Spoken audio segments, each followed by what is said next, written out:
pencil lead, I guess, right? Well, or that was the foxhole one. That was the foxhole Yeah. one.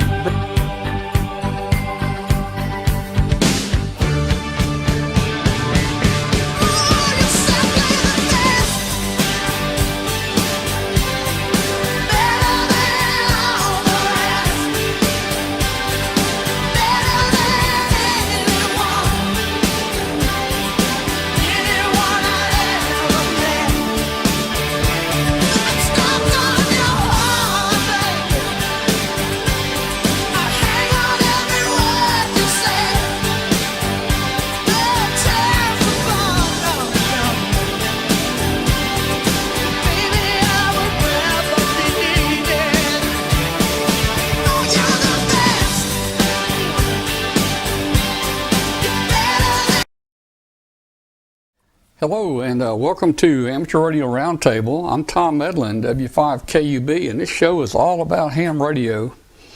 We welcome you tonight if you're listening out there on international shortwave on WBCQ on 7490, and we'd love to hear from you.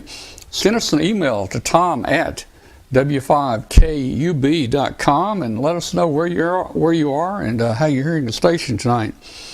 We're going to talk about just a couple different I think really neat topics tonight about ham radio and what we're doing in ham radio, so stick around. If you have internet access wherever you are and you're not familiar with the show, you can join our show live on Tuesday nights at 8 p.m. Central Time on youtube.com/W5KUB. So tonight we've got a special guest. Let's see, is our guest here? Hey. Yeah, come on in, and you want to join us? All right, come on in and pull you up a chair over here. Hey guys, hey. Welcome. How you doing tonight? Doing great, man. Thanks for inviting me to the show. Really enjoy this. I got an idea. I've got a project I'm working on. Why don't you host the show tonight? Would you like to do that? Hey man, I'd love to do it. Thank you. Well, great. All right. Thanks so much. I'll leave it with you.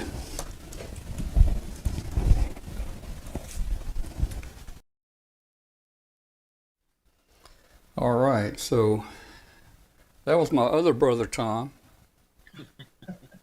Right now.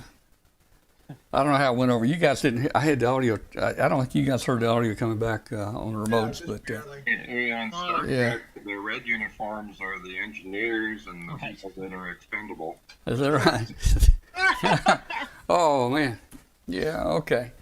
Well, I thought we'd try something different tonight. We haven't used our smoke and mirror equipment lately, and I thought we'd just try to do that, but.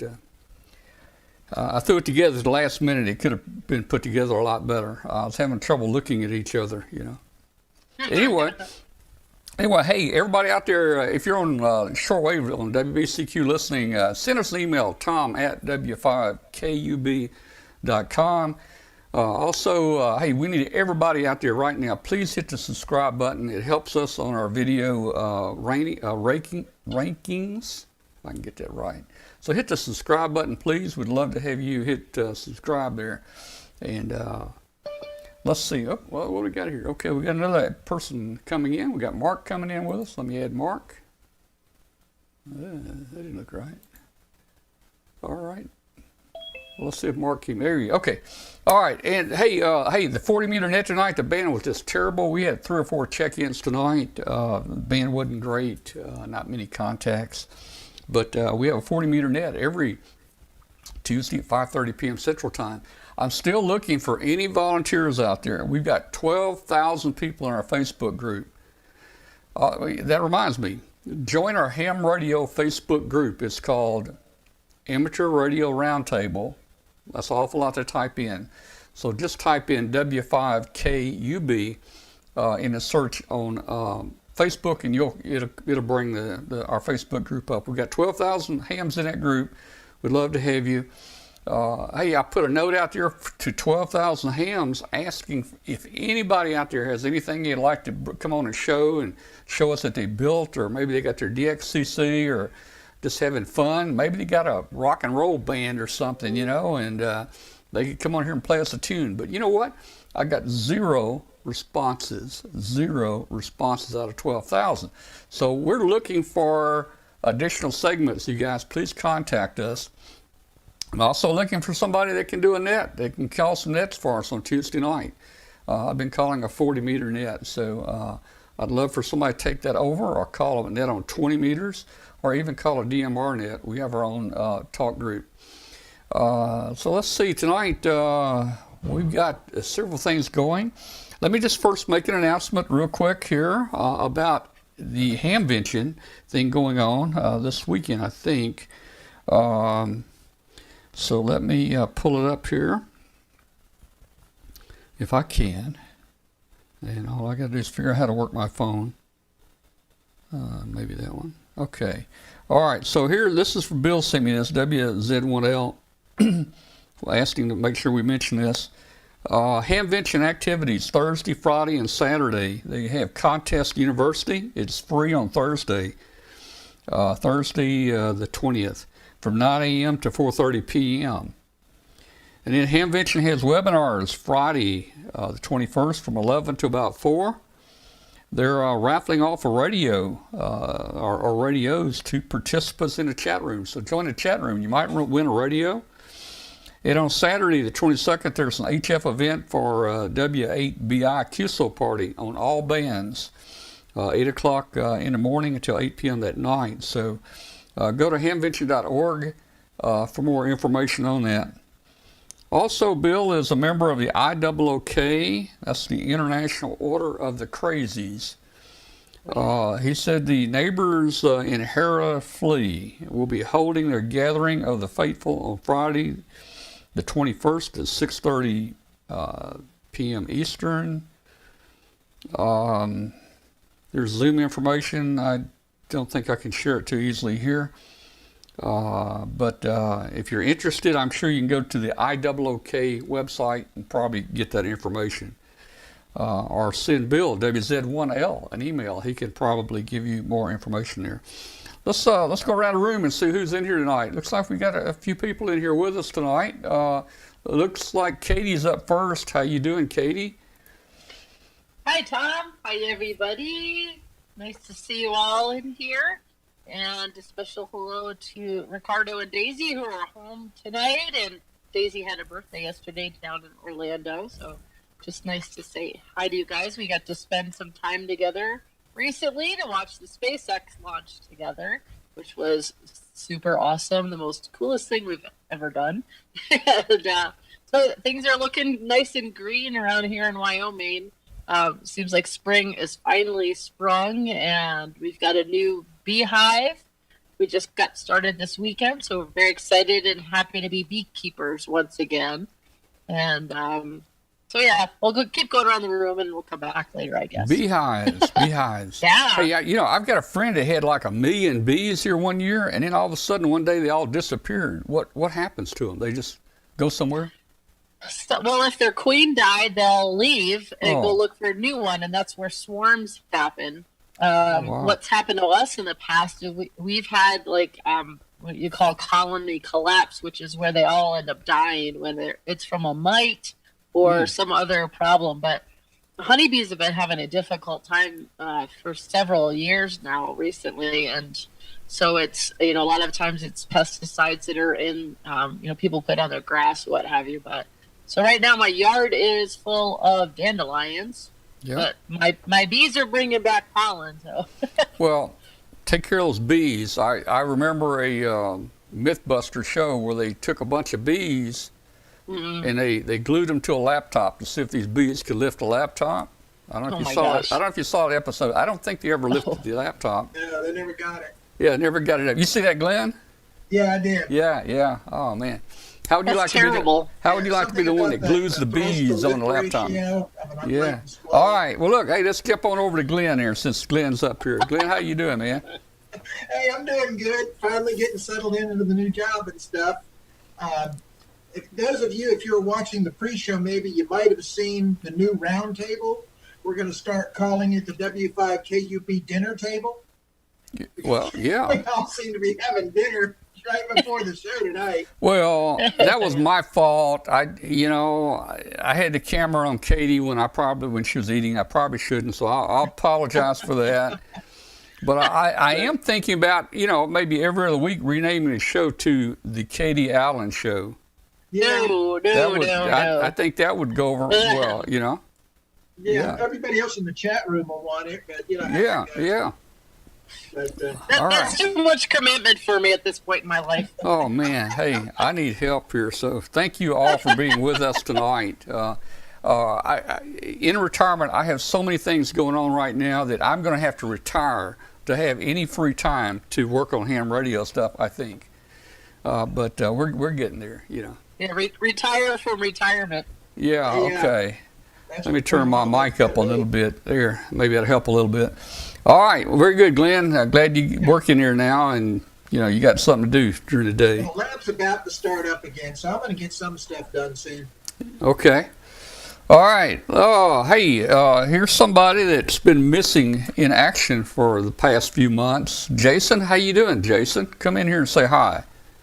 Hey, Tom. Good evening. How are you tonight? Well, we're doing pretty good tonight, and man, you look cheerful and happy all the time when we see you, man. You must be doing something right there.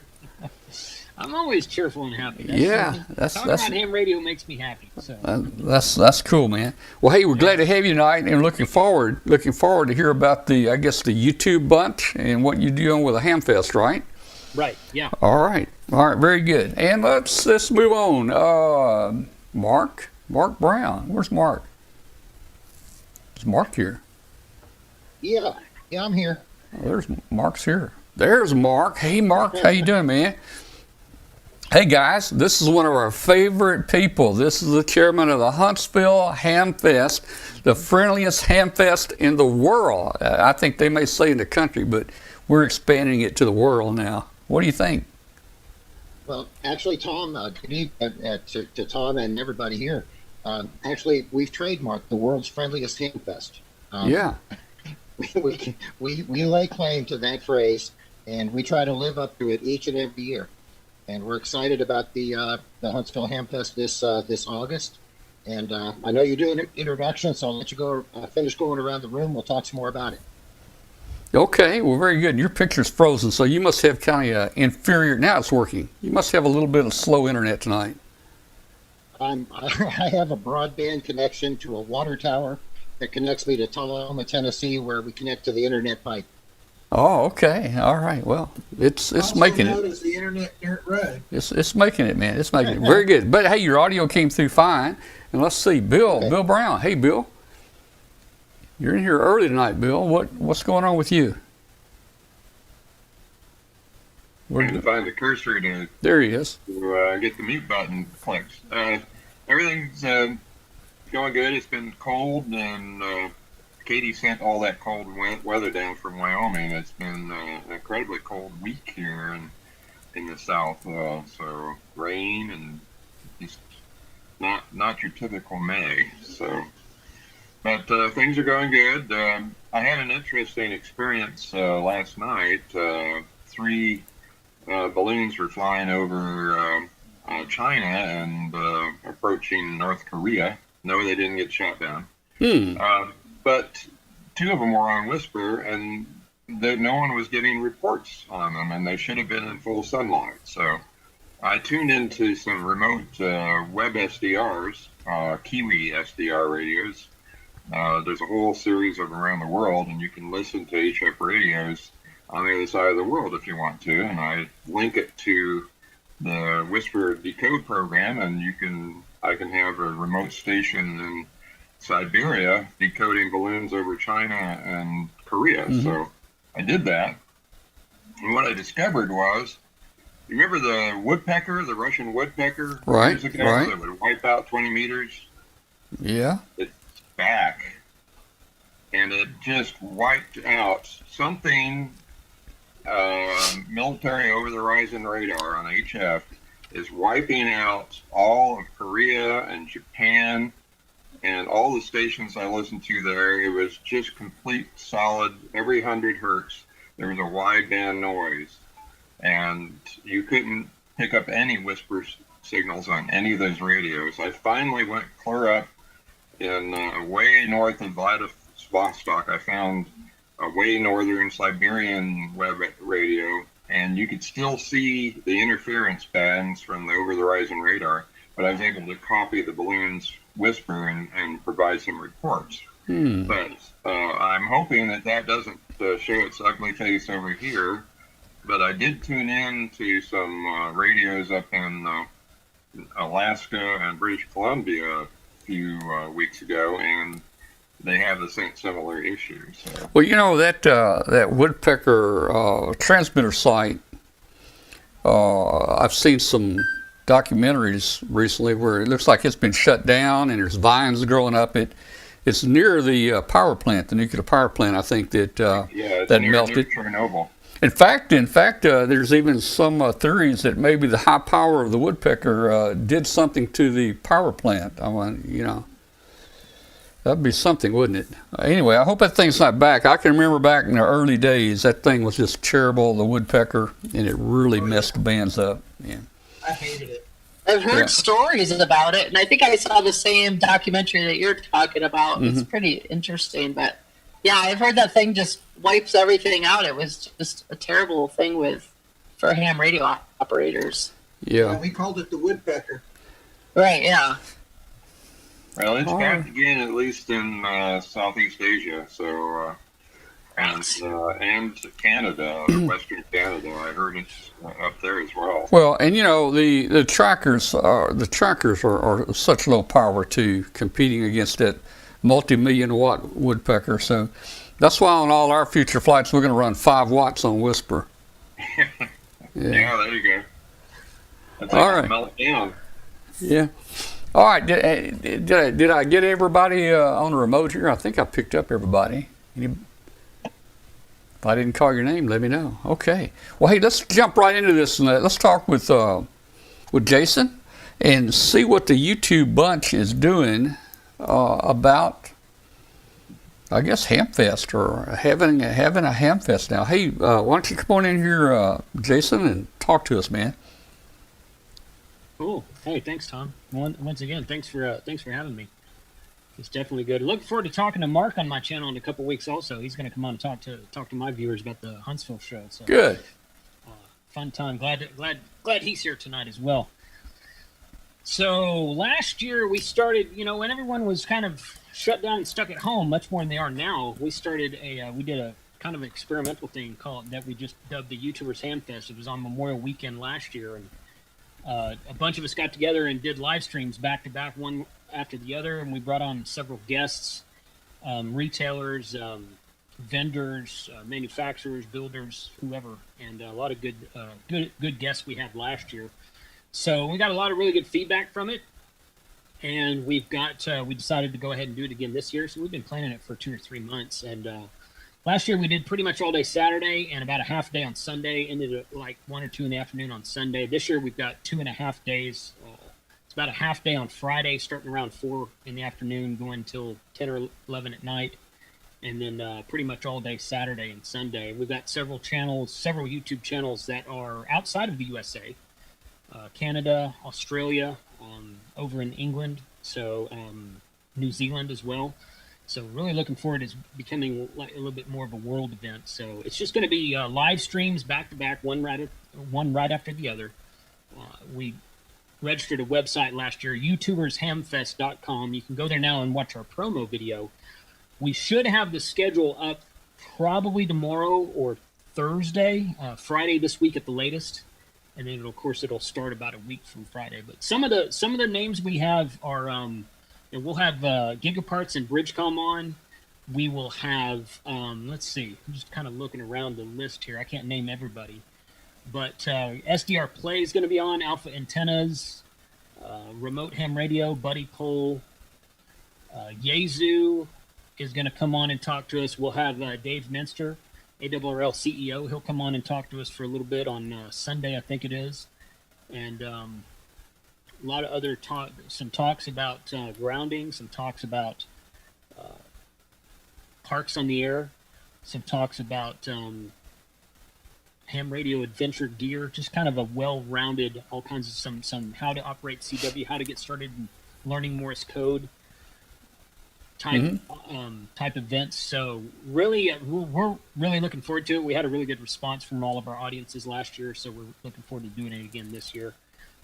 Once again, that'll start Friday, May 28th, and go from about 4 to 10 that day, and then pretty much starting about 4 or 5 in the morning Texas time, which will be some of the overseas guys will be running in their evening time, and it'll go all day Saturday and all day Sunday. So we're looking forward to that, and I appreciate you letting me talk about it, Tom, because we think it's going to be a really cool event this year, just even bigger than it was last year. Yeah, we've got to get the ham radio stuff moving here. I mean, masks are coming off now, and hey, we got to get back to normal, and we got to get to some real Hamfest. But in the meantime, you guys are doing a great job to give us something kind of while we're waiting for that thing to happen. Yeah, for sure. Well, you're pretty much an expert on everything, man, from DMR to all this stuff, man. We need to have you on here one night and just talk about DMR and Sure, we can do that. And maybe we can drum up some interest to get some people on our DMR talk group. And I don't understand the difference between Brandmaster and whatever else there is. And I mean, I'm not a digital guy, so I don't know all this stuff. So if somebody's got DMR, can they talk to us on Brandmaster? Yes. Normally, yes. All of your hotspots will connect to Brandmeister, TGIF, several other networks that are out there. The difference between all the DMR networks is this is a very high level, in a nutshell type thing. It's like the difference between your company network. Like if you work for Coca-Cola, you'd have an internal network with all of your computers in there. And then if you work for American Airlines, they have an internal network, all the computers in there wrapped up together. So Brandmeister, TGIF, and all these other networks are different internal networks that have a bunch of hotspots and computers connected everyone to each other, but they're not necessarily connected to another network. Sometimes they can be, and sometimes they're not, so it just kind of depends. All right. So during your YouTubers Hamfest you're having, are you guys going to have anything online like any DMR talk groups or anything going, or NEPs or anything like that? I don't think we're doing anything like that. We discussed doing that, and it's probably something we want to do. We're planning to do this again next year, and we've grown it from last year to this year quite a bit. We've talked about doing like maybe an all-star talk group or a DMR talk group or something like that. We did not do that this year because we would basically need someone to sit back and not live stream and just kind of run net control on that all weekend long. So that might be something we look at doing next year, but not this time, no. Yeah. So how many different people now do you have in your YouTube group? Oh, you know what? There's probably about 16 or 18 of us. Yeah. Maybe upwards of 20. Not all of us will be live streaming on the Hamfest weekend, and not all of us join when we get together and do collaboration videos. Not all of us are there every time, but all in all, probably 18, maybe upwards of 20 different channels represented there. So it's definitely well. That's great. I know you guys are doing a lot out there. We were invited, I think, to join you guys back when you started up the YouTube bunch. But man, like I say, I mean, I'm gonna have to retire from retirement to have any time to do anything else, man. It is just really busy. But your schedule's a little bit like mine is these days. But if there's anything we can do here on Amateur Radio Roundtable to help you guys to promote that, let's do it. We want to do that. I will say this real quick. Being that Huntsville is going to be the first live Hamfest that we've had since February of last year, basically the first pretty big to do Hamfest. There's probably going to be about a dozen of us YouTubers that show up there, and we've rented a lot of different spaces, and several of the folks who help us out in the background and help us out with the videos we do that you might not see them on camera. I think all in all, there's going to be like 28 to 30 of us at the Montesano State Park that weekend. Wow! And we're going to give Huntsville a run for its money there. I've already talked to the guys at Gigaparts. They're being incredibly supportive of us and going to be really interested to hang out at their table and talk to them and just meet all the people coming by. But I expect Huntsville is going to see record numbers this year. I'm looking forward to it. I think it's going to be an awesome show. Yeah, I think you could see record numbers. Yeah. Well, hey man, thanks for sharing that with us. And hey, stick around, man. I mean, you know, you're part of your job is to stick around on the show and help us co-host this. So if you leave early, we're gonna have to dock your pay. I want to make that clear. Help sweep the floors with the rest of us. That's right. That's right. I All can do right. that. All right. Well, let's do this. Let's jump over, since we've been talking a little about Huntsville. Let's jump over and talk with Mark Brown in for, what is that, BCD. That's an easy call to remember. Hey, Mark, how you doing? I'm doing good, Tom. And I'm a little shell-shocked by Jason's comment that I thought there were 5 or 6 YouTubers from the YouTubers bunch coming to Huntsville, but he mentioned that we have room for them. But I'm looking forward to learning more from you, Jason, when we talk in June on your program. Mm-hmm. But we rolled the dice back in January. We met with the Von Braun Center. And, things were starting to look positive. And like I said, we rolled the dice. We made some. The EDC helped us out. We made some changes. We grew the layout, and we think we can host a safe event in August. It's going to be bigger. Things will be spread out. We'll have room for those, hopefully, record numbers that Jason mentioned it coming to Huntsville. That's the wild card. We really don't know how many folks we'll see here, but we do have a great lineup of events. We're almost sold out in the commercial space, and I think the flea market tables is down to around a dozen left out of 79 tables. I think we have around a dozen left. Well, you'll sell them all out. That's it's very encouraging. We are using the phrase we're celebrating the return of in-person Hamfest this year, and that's what we're promoting. And there's a lot of online events, a lot of podcasts, a lot of forums and everything, but we will do absolutely none of the online stuff this year. We're focusing on doing a big and safe event in person, and that's where our focus is. We want to make sure that everybody who comes, it's safe. We've got the big wide aisles. We have the sanitizing stations. It's going to be an interesting Hamfest, and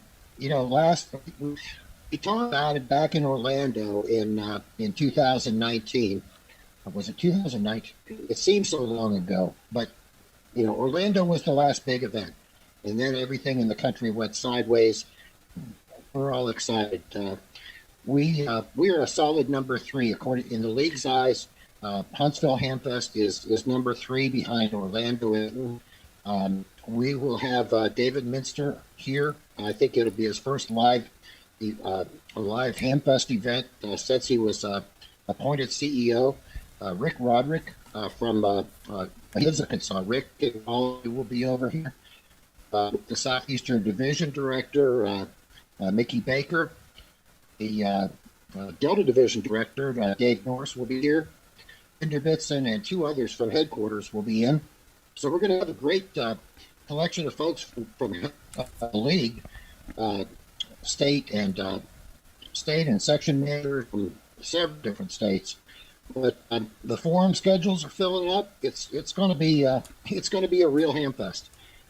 Bill's going to do a balloon launch with the permitting around noon on Saturday. So that'll be. I want to get out and see that. I've watched one from Dayton, but I want to see one from our home base here in Huntsville and see how it goes across the hopefully the Spring Park there, the lake, and as it gains altitude. That's pretty exciting, but I'm usually caught up with something else. I hope we can get some time to watch Bill's launch there at noon. What else? Lots of good stuff. The Youth Lounge, it's filling up. Dr. Monty Bateman, he's a NASA solar physicist. He's been running with his wife the Youth Lounge for about a dozen years now, and each year it just keeps getting bigger and better. Commercial vendors are helping them out with soldering stations, and there's been a lot of interest in teaching grown-ups to solder. A couple of years ago, Dayton had a build-a-thon where let's see, Joe Eisenberg and several others sat there and built some kits, and that proved to be very popular with kids. And we're hoping that we can get something pulled together for like an adult hands-on soldering experience that a lot of folks are intimidated by surface mount parts, but with a pair of tweezers and a good magnifying glass, it's not as hard as it seems. Hey, Mark. Yeah, Bill. There's a couple questions about the dates for the Huntsville Hamfest. Okay. Everything is hamfest.org. It's a very easy website to remember, but the weekend of August 21 and 22, Saturday and Sunday. We move in on Friday, and it's a full day Saturday, and pretty much a full day Sunday. We have our final drawing around 2 or 3 o'clock. 3 o'clock. And so 2 full days of a lot of fun, a lot of face-to-face visits, and gosh, I'm looking forward to seeing everybody for real and in person. What was the other question? Yeah, I'm going to bring your page up on the screen here. Hamfest.org is this screen here, and there's the dates, August 21st and 22nd. Mark, I've invited 2 special people to come. I don't know if they're going to make it or not. I've asked astronaut Doug Wheelock, who has attended Dayton with us the last 8 years, and he said he's missing the ham radio community, and he really wants to try to make it. So he says he's going to put it on his NASA calendar.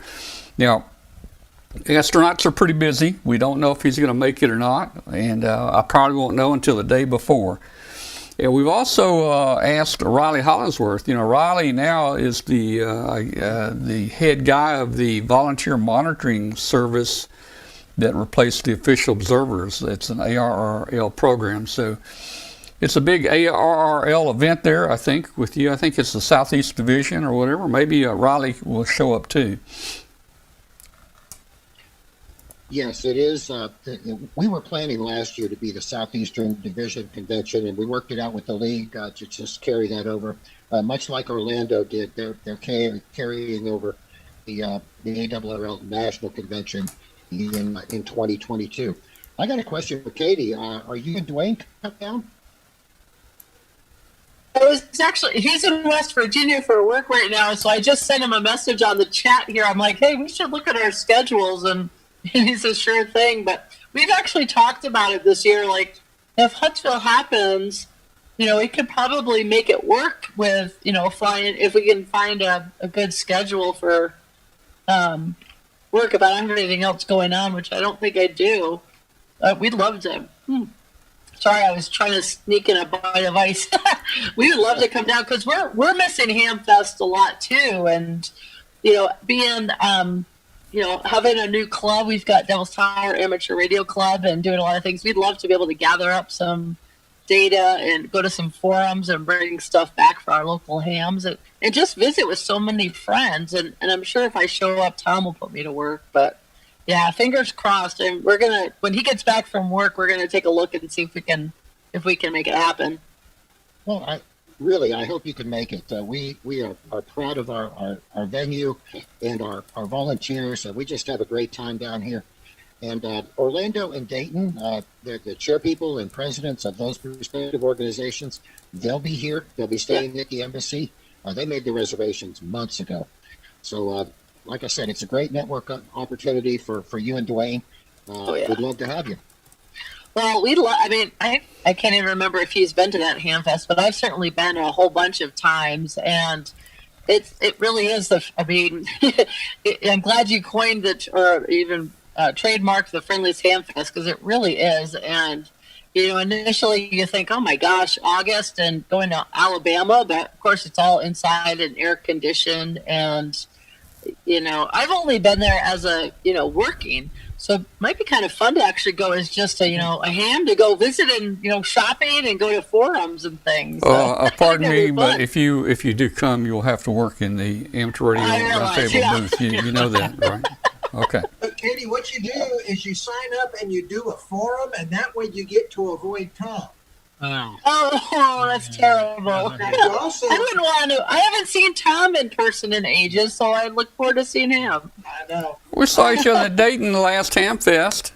Yeah, but now if you do come, you really need to come a day early or stay a day late and do the Space Center. It is well worth doing. Oh yeah, I've done that a few times, but Dwayne hasn't. So Well, hey, yeah, look, that would hey, be, hey. that's always on the list. Anytime I could do any nerdy NASA type things, where So guys, listen, if I can They get have new exhibits all the time. So even though you've been before, Katie, oh yeah, I'm counting on a special astronaut tour if Doug can make it with us.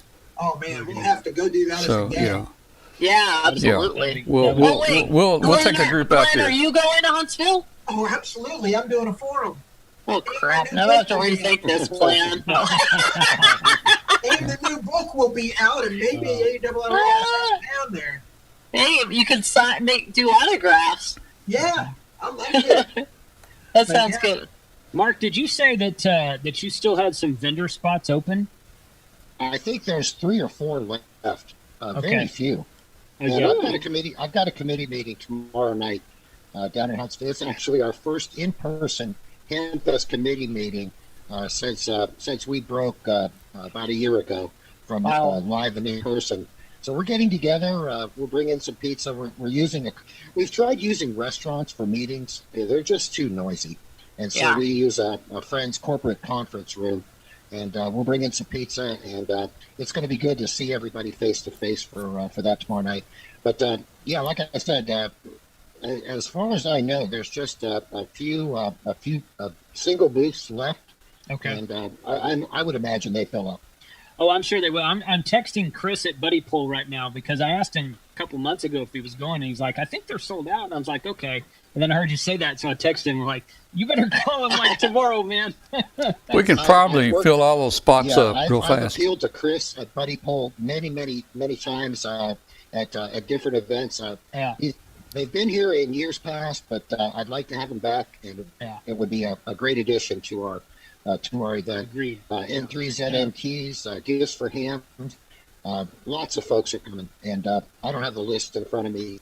Our commercial guy takes care of that, but we'll be putting together an online program that we printed a whole bunch of printed programs 2 years ago, and that was a bit of it. We tried to take a page from Dayton and Orlando. They do a printed program, and we just didn't see the take up on those.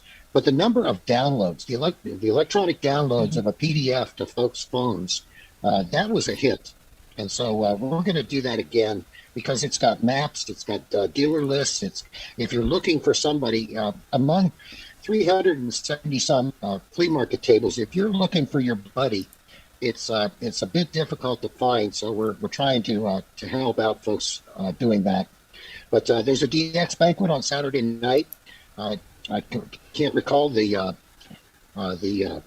speaker that they have planned, but we've had some great speakers in the past. We've had Bob Hoffman, Major D Expeditions many times, K9CT, Craig Thompson. We've had Rob Sherwood. Lots of great speakers at the DX banquet, and probably again, well, I'm sure again this Saturday night. There's a YL breakfast on Saturday morning, Katie. You can leave Dwayne at the hotel, and you can hobnob with the ladies, and that's always a good time. But yeah, lots. I mean, it's a full weekend of stuff. So we're excited. Yeah, Katie, you go do the YL breakfast. Me, Dwayne, and Tom, we're going to go have an old man's breakfast somewhere. There you go. That sounds fun. Okay, Tom's got the layout pulled up there. Yeah, I've got it right here. And a couple of things I'll point out. Difference from years past. It's basically about 70% larger than it was. That's South Hall 1 and South Hall 2. There's a big removable door, a big partition that we're pulling out. That's all new space. And what that allowed us to do is to make every aisle is 12 feet wide. And that's for the social distancing. Every aisle is 12 feet wide, and not as many chairs as we'd like, but we'll put as many as the VBC will allow us. The entrance has moved. It used to be down toward the lower left. There was it's now called an emergency exit, but that was the main entrance before. Another highlight, we had the testing out there where you see registration. There was a big exam test area out there, and one of the things we wanted to do was to give the arriving visitors on Saturday morning. That hallway gets extremely crowded, and so what we wanted to do was to streamline that hallway, and we did that by moving the testing area down around an L-shaped hallway to the it's extreme left on the picture there. So the exams, we think we're gonna see a lot of test takers based on the number of people taking exams. Excuse me, at different locations here in the Huntsville, Madison County area, and even up here into Tennessee. The number of people through this pandemic studying and taking their exams is really high, and I think that's true everywhere. And so we may have to schedule Saturday afternoon schedules. Irregardless, we'll have exams on Saturday and Sunday morning. So lots of opportunities there. One of the things that excites me is all the people that have been buying ham radios, buying new radios for the last year and a half. Well, they're going to probably sell their old radios. And that flea market is going to be a gold mine. Yes, it will. Absolutely will. I think that's going to be exciting. Well, you know, we will be there. We always come down a couple days early and leave a day or two later, but we will be one of the first ones in the door Friday morning for setup. And what's beautiful about this is we drive our truck right inside the building, right to our spot, and unload it right there. I mean, it is so simple, so nice.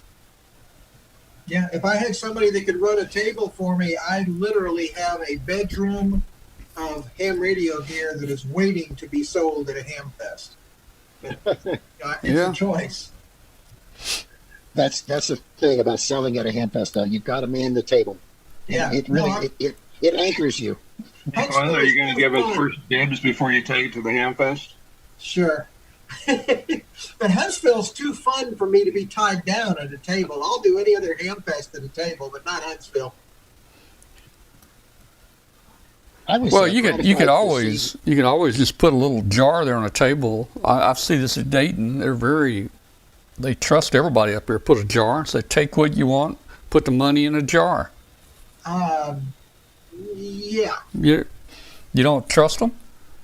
I don't think the jar will hold enough dollar bills for the FT 950. Well, we put a gallon jug there, man, a gallon jug.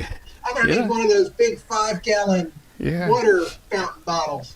Look, that reminds me, I'm going to tell a little story about Huntsville here. Mark, you remember this. I don't know, 4 or 5 years ago, the big ticket barrel broke. Oh, yeah. It had so many tickets in it, the ticket barrel broke. And y'all started right there by our booth there. We had some trash cans with the black plastic bags in it, but you had trash cans there with the black plastic bags in it that says put tickets here. And everybody coming in, nobody wanted to put their tickets in that trash can. But we had to convince them that's where the tickets are going, in that trash can, and that's where they're going to pick the winners from. But you guys got a new drum after that. I have two things to say to that, Tom. Number one, we have fixed and reinforced our ticket barrel, and number two, it's guaranteed to be in good repair before the Interstate 40 bridge. Oh man. I was going to have a picture. That made the bridge fixed up your prize barrel, right? I was going to have a picture, guys. What he's referring to is we have a big bridge across the Mississippi River. It's called the DeSoto Hernando Bridge, and it's like spans are like 300 and 400 feet long. And they inspected it the other day, and they found one of the spans. They call it a crack. This was not a crack, guys. No. There's pictures of it. This is a break. This is a break, and the steel. It isn't even. It's not cracked, boy. It is broken. So, the bridge across the Mississippi River is shut down. We don't know. It could be years before they don't know what they're going to do yet. Yeah, they just announced too that the inspector for that. It was discovered in 2019, and he didn't report it. They actually have the drone footage from 2019. Yeah, I heard that the drone footage showed it, but they may have saw that and thought, well, that may be a chalk mark or something. I mean, yeah, right. It may have been a crack then, but oh man, it makes butterflies. It makes butterflies in my stomach when I see the crack of that beam. I mean, how many times have we been over that bridge? When I see the crack, when I see the break in that beam, I get queasy, man. I'd swim across the river first. And the other thing is they've stopped. I don't know if it started, but they've stopped all the barge traffic going up and down the river has been stopped. They won't even let them go under the bridge. So this is a pretty serious thing. I drive up through that section of town every day for work, and it's insane at that I-40 split. Yeah. Wow. All right. Well, Mark, hey man, we are so excited about Huntsville. It can't get here quick enough. We're gonna go. Tom, we picked a couple of door prizes early on, just to make sure we had it in our promotional literature. On Saturday, we're doing an FTDX10, and I'm not sure if you've seen the latest QST. A very good review on the receiver performance in that radio. Mm-hmm. Yeah, that's the one, Jason.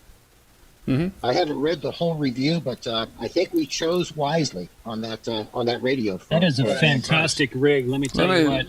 I've got one here, and I've done a couple of videos on it. That is a great radio for the price point it's at. So, well, that will be our Saturday grand prize, and also we've added on Sunday a big 600 watt hour solar generating system from Shack in the Box. And then a second big prize on Saturday will be, what is that?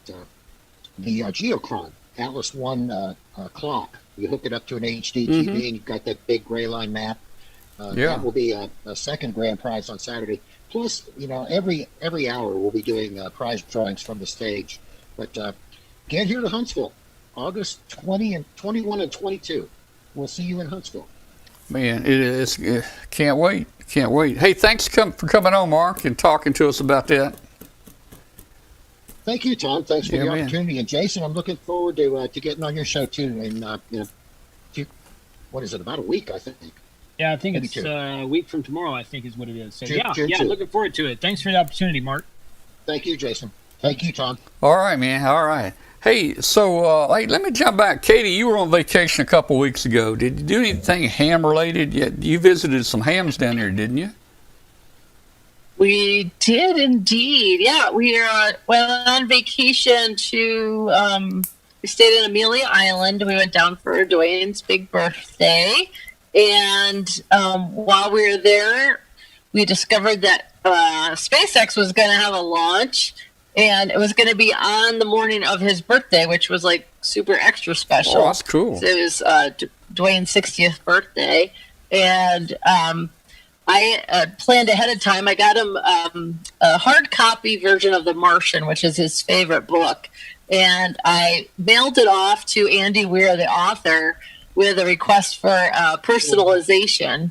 And so he did all that. All you have to do is basically send it in a box and a prepaid label for the return and what you want in the book, and they'll take care of it for you. So that was like, I thought, okay, this is like the coolest thing I could do. And then find out there's going to be a SpaceX launch. And so I got in touch with Ricardo, KV4OP, and said, hey, do you want to come to Cocoa Beach? I know you because we could drive down there and you guys could come over from Orlando. We could watch the launch together. And so fortunately it worked out. He wasn't working that day. And so Ricardo came over with his wife, Daisy, and his mom. And we met up in the parking lot across from our, right by the beach at, 4:45 in the morning or something because the launch was scheduled Wow. for 6:10. So, but it ended up being scrubbed because of the weather. So we're like, well, darn it. And so we called the hotel to see if we might be able to move it. And they said, oh, we were just about to call. No worries. We figure most people are coming for the launch. So they had already moved a reservation for a day. And so Ricardo and Daisy and his mom were still able to come down. So we ended up it was Friday the 23rd. So it was Crew 2 going up to the ISS. And we were about 17 miles away. And it was just the most amazing experience to be part of. And we just had so much fun. And Ricardo had his handheld, and we were able to listen to everything that was happening. I can't, Ricardo, you might have to pop into the chat and mention how we listened to that. But we also did a quick video call with Robin, G1MHU over in England, while we were standing on the beach in the dark talking to him. And he was watching and giving us play-by-plays for what was happening, for what he was watching on TV. So it was really it made for such an amazing occasion and something we'll never forget. And all we need is, another launch like that to happen when we're down south. Of course, living in Wyoming and just being lucky enough to be in Florida when a launch happens was just incredible. I've got a bunch of photos on my Facebook page, and I didn't come prepared tonight to share. I apologize, but and I know, and then this past weekend, my first boss in ham radio, Dennis Muchenbacher, K7BV, who you guys might know particularly from Yesu. He just most recently retired as vice president from Yesu, and so he's been doing a cross-country retirement fishing and visiting trip. Did you say so he and his wife? Was that Dennis? Was that Dennis Muchenbacher? Yeah, Dennis, K7BV. Okay. I didn't realize he'd retired. Yeah, he finally jumped it, and so they were up in Oregon fishing and managed to schedule the trip to come back through. We are part of their visiting, and the dates changed a couple of times, which actually worked out really good. And so they got here on Sunday, and we got to hang out. They got to meet Mom, and of course had to give Dennis a tour of the shack and checked out all the antennas, and then went out for a nice dinner. And then they have continued their trip east and are going to be doing some more fishing along the way. So that was a lot of fun and a nice way to be able to see yet another friend we haven't seen in a long time because of COVID. And so hopefully, if we can get to Huntsville and, get to catch up with a lot of other people we haven't seen lately. And then just locally, we've been busy with Devil's Tower Amateur Radio Club, which Dwayne is the president of, and we just had a club meeting on Saturday, getting ready for Field Day, and we've got I forgot how many people. There's about 17 members now that are all paid. We are filed as a nonprofit with the state of Wyoming and are working on the federal side of things, but there's some things that we could do to make it a little bit easier. But been really excited with the response and feedback. Most people showed up early, about noon, and grilled some food and hung out together. And then we had to do a little bit of business, talked about Field Day. People have taken on different roles that they're going to be responsible for. And then Dwayne did a kind of a hands-on presentation about the logging software that we'll use. Because we have a lot of new hams or returning hams that haven't been active. And one of our members, Al, has just gotten back into it after years, and it's been buying radios left and right. Dwayne was over his house not too long ago helping him put an 80-meter antenna up on his roof. And Chris, another one of our members who's a technician, hadn't been on the air yet, and he's sitting at the table and he's got a nice little Yaesu handheld, and he's like, I'm like, Chris, have you used that thing yet? Have you made a contact? He's like, no, I've been listening a lot, and I've been hearing some people. I'm like, all right. My mom actually she brought her radio. I'm like, Mom, let me borrow your radio. So I ran out the front door, and Chris went out the back, and we used our local repeater, which we could see on the mountain from us, and so Chris has finally actually gotten on the radio, and we made a few contacts, and then he went into the outhouse with the radio, which was super funny. I should have gotten a photo of that one. Oh yeah. So I said, I said, it's easy. You just, when you hear somebody, you just start talking to them and figure, let's get over the mic fright, and hopefully that'll help him for, getting him on for field day as well. But it's, it's been a lot of fun. We have a little Facebook group and groups IO, and everyone's just been helping each other out, getting on the air. Wade, our vice president's been doing a lot of CW, so he's been doing some demonstrations and, setting up a HF radio while we're at the clubhouse, and a lot of really neat things. So I'm just looking to see if Dwayne's piping up on it. Katie, what logging program? Oh yeah, we're going to use. I think we're using N3FJP for field day, and usually we'll use like N1MM for contests. But for field day, we've always used N3FJP. It works really well, and it's super easy for people to learn. And it networks, so we'll have different stations, and we also have the county emergency management team involved, and we have the local emergency planning committee, which I'm actually the chairperson of. So they work for the emergency manager. So we've convinced him that he's going to bring up the county communications trailer. And we also have this really nice Red Cross blow up tent that we've used in the past when we were up on Warren Peak up here on the mountain in years past.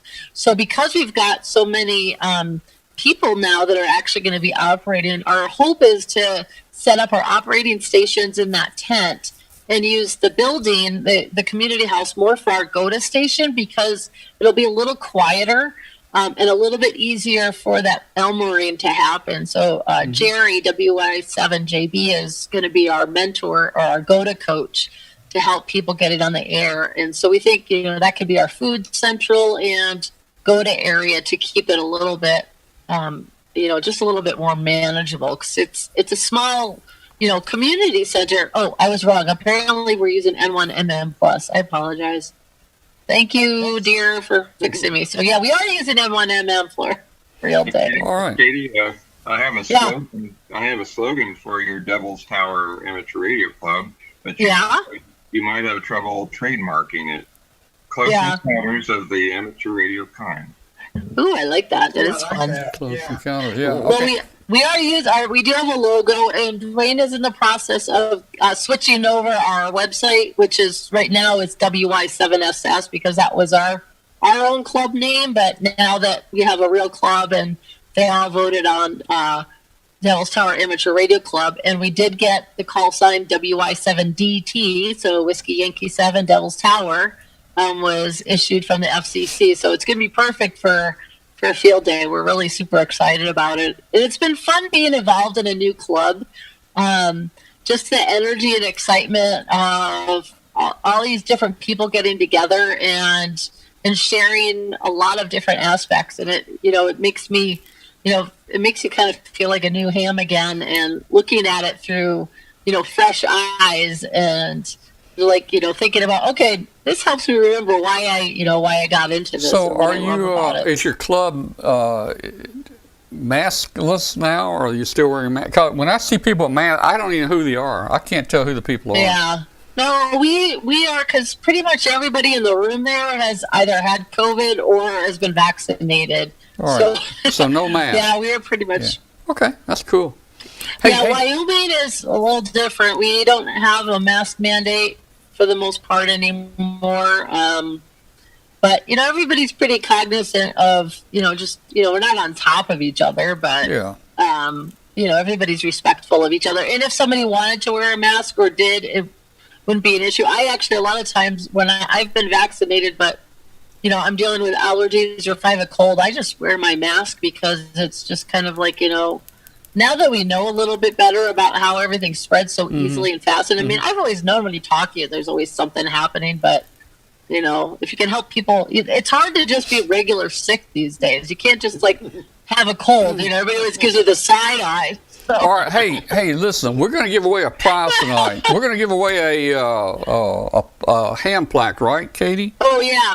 Yeah. There may be a little bit. I was just wondering if we might want to delay it a week or so because I don't know that the machine is set up for this right now. Okay. Our kids are foster parents, and they just took in 3 kids. Gotcha. Okay, So- we'll do it next week if that's the appropriate time. We'll let work me on check it. and see. I don't want to promise a new plaque and then it won't get made because all the equipment room Yeah. is being used up by foster kids at the moment. Yeah. So. Okay, doke. All right. Well, thanks. Hey, everybody, stand by just a minute. We'll be right back in just a second. The great outdoors are calling. Get outside and under the stars with one of ICOM's ultimate SDR transceivers. The IC705 is a perfect transceiver for hams who enjoy both the great indoors and the outdoors. It's a perfect QRP companion. The base station has features and functionality at the tip of your fingers and a portable package. And it covers HF 6 meters, 2 meters, and 70 centimeters. And guess what? It weighs in at just under 2 pounds. It has a 4.3-inch touchscreen, and it's got a live band scope and waterfall. It'll run 5 watts with a BP272 or 10 watts on 13.8 volts DC. It runs all modes, including D-Star. The speaker microphone comes standard. The perfect accessory for the 705 is the LC192 backpack. It has a special compartment for your IC705 and room for all your accessories. Create your own band opening with the IC9700. This transceiver radio brings direct sampling to the UHF VHF weak signal world. This all-mode transceiver is loaded with innovative features that are just sure to keep you busy. It has a 4.3-inch color touchscreen and spectrum scope and waterfall. It has smooth satellite operation with 99 satellite channels, and it's full duplex operation in satellite mode. Heard it, worked it, and logged it with ICOM 7300. It's a high-performance, innovative HF transceiver with a compact design that will far exceed your expectations. This innovative HF transistor digitizes the RF before various receiver stages to reduce the generated inherent noise in different IF stages. The IC7300 is the radio that changed the way of entry-level HF. Visit www.icomamerica/amateur for more information on ICOM radios. LDG Electronics provides state-of-the-art antenna tuners for every amateur need. From QRP to QRO, fixed stations, portable and remote, an LDG tuner will match your radio to your antenna using our lightning-fast, proprietary tuning algorithms. LDG is a family-owned and operated company dedicated to bringing innovative, quality products to the amateur market. All LDG products carry a full 2-year warranty that is fully transferable. Support is only a phone call or email away. We're always here to help you. Visit us on the web at ldgelectronics.com. All right, we are back, and we've had a good time tonight so far, talking about a few neat ham radio projects. I We want were to show talking you. while there was a commercial going. Yeah, they were. We're still talking field day. Sometimes it's hard to talking stop about you guys. Field Day, and I have a tip for everybody this year operating at Field Day. Something we did 2 years ago, and it proved very, very rewarding. And that was find a driven element from a tri-band or something, anything that will do 10 meters, and stick it on a yard arm at 30 feet. Stick it on something. Get it up to 30, 33 feet.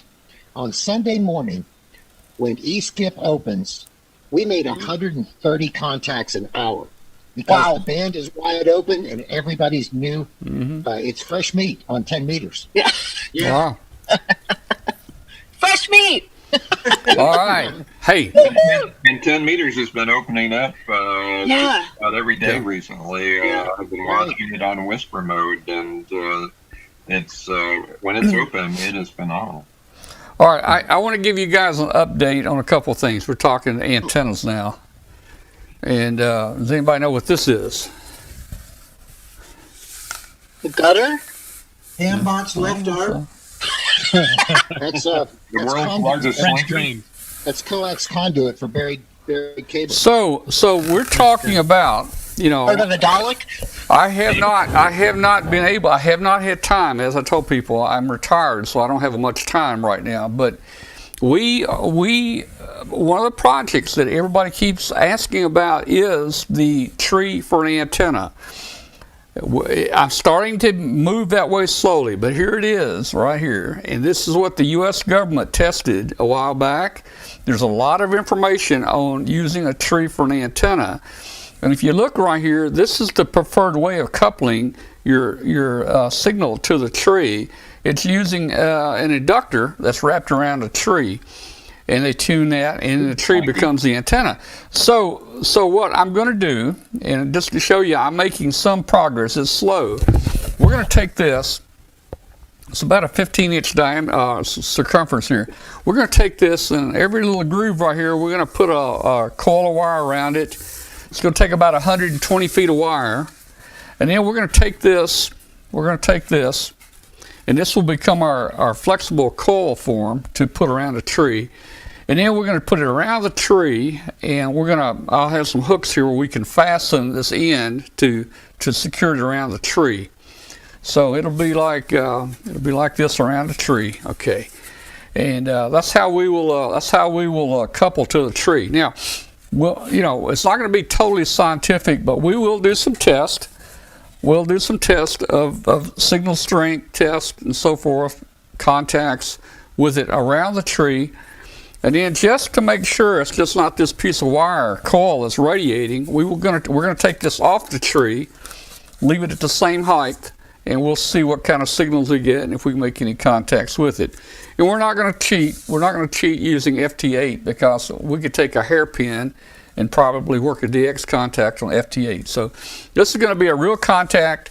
We're going to try to follow the U.S. government's study where they use a tree as an antenna. And their study showed that the tree worked as well as a whip in most cases. So we're going to find out. So I just want you to know I haven't forgot about the tree as the antenna. We're getting there. You could actually set up two of those at the same time, Tom. I could. And transmit on Whisper on two different frequencies on Whisper within the Whisper band at the same time slot. And you would have a direct comparison in dB from the received signals. That is a great idea. Although I went out to my building out there, this is the only piece of this I have, and hams are cheap, so this is just about the right size to go around the tree. So I don't know if we'll do it in two tests. It would be better if we could do them kind of simultaneously, to get real-time comparisons. So that's a good idea, Bill, using Whisper. And, I guess we can see it on Whisper. We can see it on PSK Reporter. And you can see who received it. And, hey, that would be a good... But you also get a measurement in actual dB of received difference. So, yeah. That would be a good test because it'd be at the same time. Just the audio frequency in the Whisper band is going to be just separated by maybe 20 hertz or so, and you transmit the same time slot, the same stations receiving it, and you'll get a comparison. Well, I need to look at that. Now, what would I use to transmit on Whisper? Just two of your trackers. Two of the trackers. Different call sign on. Okay. All right, I got you. And that would surely be easy to do. Wow. Here's my problem. Here's my problem. Hooking this antenna matching stub to this transmitter. I was going to use number 12 wire here, but that's not going to happen, man. There's no way I would recommend 1-inch hard line. Yeah, there's no way I can put number 12 wire and connect it here to the antenna terminals. There's no way. I'll have to work on that. But yeah, I'm excited about that experiment. The government did it, so it has some validity to it there. Hey Tom, there's another interesting article you might want to read. I haven't read it all yet, but in this month's QEX magazine, Carl Lutzelschwab, I think, K9LA. He does a lot of propagation studies and whatnot, but he's done a study on vertical antennas near trees. And there's mention of dielectric constants and other factors that are part of the tree and his modeling programs and measurements. Maybe an interesting read for you. You know, I'll have to do that. And I've got several vertical antennas out in my house is surrounded by 100-foot trees. And I have a 3/8 40-meter wire vertical that just goes up to a tree limb. And I've got a half-wave 40-meter vertical that goes up to a tree limb out there. And I'll try to look that article up. It'd be interesting reading, I think. Yeah, Tom, Dwayne posts an interesting comment. Why don't you just buy a metal slinky? Well, you know, we could, I guess. And Martin, you and I were talking about this, and we were talking about this coil of wire around this tree, and Martin said, well, how do you know it's just not the slinky that's transmitting? I mean, you know, acting as an antenna. So I said, well, we'll have to make some comparisons, like Bill's suggesting. Make the comparison with around the tree and with it all. But hey, even a slinky, if I could get a couple of metal slinkies, that would also, that might be easier than me trying to wind 120 feet of wire on this, you know. Plus, I like what Russ says, frequency of tree depends on height. Too high in frequency, let it grow. Too low, cuts them off. well, I love it. yeah. Oh, Denny says it's a sap conductor. And then of course you got all the limbs. You know, I guess they're like little stubs that tune it for different. You know, and no telling how many. Hey, I'd have to put a network vector analyzer on there just to see all the places. I mean, all the limbs are going to act like a little capacity hat. I don't know what the Limbs are a capacity hat.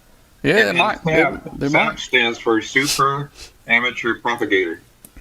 Now, what was that? What was it? Leave it to the NASA guy to give us the acronym. Yeah, we're gonna have acronyms. Give me the acronym again. I didn't hear it's that. It's a poor man's antenna grease. Yeah, SAP stands for Super Amateur Propagator. Oh, okay. SAP antenna. I got you. Well, we'll do that. We'll register that as a copyright trademark deal if we make some progress with this thing. And you can offer antenna wax. Yeah. As well. So, okay. I've seen the other advertised. Hey, it's great to talk this over with you guys, because if I can find some slinkies now, I'd rather do that. They'll be a little bit smaller. A slinky antenna, and they're big. So just buy a couple of those and wrap it around the tree. Now, what is that, Bill? But there is an actual antenna called the Slinky. Oh, and yeah. And it's big, so that would be something to try. Well, yeah. You know, the Slinky antenna, I know what you're talking about. I'm not so sure that's just the perfect antenna. I mean, any piece of metal is going to radiate. You know, how do you know the Slinky's working any better than a piece of wire? Who knows? That's where you have a control. Yeah. Control sitting out in the middle of your yard on an insulated table, and then one around the tree at the same height. Yeah. We would have to do a control deal and do a comparison here. I will see if I can find where I can purchase. I probably online. Cracker Barrel. There you go, Cracker Barrel. Yeah, Cracker Barrel. Cracker Barrel has them? Okay. Has the metal. Okay. We need the metal. Yeah. I do not want. Though, David points out the plastic Slinkies would be a real challenge. I was going to say, I don't want to waste a lot of time. I don't want to waste a lot of time with the plastic ones, to tell you the truth. Yeah, now, Dwayne has taken you up on the acronym. Acronym. He's got Simple Arboreal Propagator. Going to be like a boreal or something? That might be a good one there too. Yeah, that's even better. I like that one. Where you can sprinkle metal dust on the tree, Denny said. Oh my goodness. Now, in this article, Oscillating trees if too close together. in this article, they even went as far as to talk about multiple trees standing, like I was just going to say, can't you make a tree Yagi? well, that's what this art in this study they even had vertical multiple trees there as elements, and did some testing with trees as Yagi elements, like in a vertical plane. So we're not going to do that. We're just going to go vertical first, and we're going to do that and see how that works out. So my peach trees that are planted equidistant apart, if I load them properly, with delay lines and whatever, I could make a Yagi, and next 5 years from now, it'll tune a new band. There you go. It might do that. Yeah, it might do that. Although we're going to have to, the tree itself is not going to be resonant. We're going to have to use, even the military used a tuner on the toroidal inductor that they use. They use an antenna tuner. So, that coil will act a little bit as an antenna, and that's why it's going to be important to try to get a comparison around the tree and then not around the tree. And I like Bill's idea. The whisper would be just perfect for that, man. We'd have a map that shows everybody that received it and everything, man. The data would be there. The data would be Mark's there. asking how you aim the tree Yagi. Yeah. You need one of those bendy trees, Yeah, well, You just do some very careful planning when you plant them. Yeah, it's definitely a long-term investment. well, you could do this too, to get a good ground there at the base. When you plant that tree, you could fill that hole up with salt and plant that tree right there. I don't think that tree's going to like that. It probably wouldn't. Yeah. Probably wouldn't. Yeah. All right. Show that diagram. Yeah. The military drawing. Okay. Okay. Here it is right here. Now, what it shows is a tree stump. Well, Right. the artist was paid by the hour, and the government did not want the entire tree. But believe me, this was around the entire tree. Okay. No, that's just the stump, Yeah, that's okay. that's the test setup right there. Okay, that's the test setup. That's the gamma match for the bigger tree in the background. Yeah, look at Okay. that. This is going to be fun if I can just ever find some time to work on this, and it is going to be fun to do that. All right, well, let's move on to another subject here real quick. And what was that? What do what? Aw, we're having so much fun. What's fun? The tree? Yeah, and everybody piping in the comments. It's just there's been a lot of interaction. Oh, on yeah, this one. yeah, I yeah. think this was definitely a popular Okay. topic tonight. All right. Well, look.